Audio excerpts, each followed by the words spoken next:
விதி என்பது உங்களுக்கு நீங்களே உருவாக்கிக் கொள்வது. உங்கள் விதியை நீங்களே உருவாக்க தவறும்போது அது தலைவிதியாகிறது.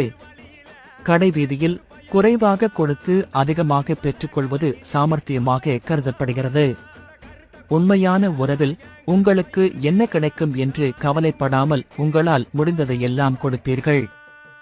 மன அழுத்தம் என்பது ஒரு குறிப்பிட்ட சூழ்நிலையின் விளைவாக ஏற்படுவதில்லை, உங்களை நீங்களே நிர்வகிக்க முடியாததன் விளைவாக ஏற்படுகிறது.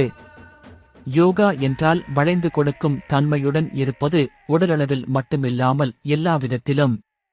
அப்படியிருந்தால் நீங்கள் எங்கு இருந்தாலும் நலமாக இருப்பீர்கள். எதையும் கோழைத்தனமாக வேடிக்கை பார்க்காதே, காத்திரு. வெற்றி உனக்கு வரும். மறக்காமல் சப்ஸ்கிரைப், ஷேர் பண்ணு. உனக்கு நல்லதே நடக்கும். நான் துணை இருப்பேன்.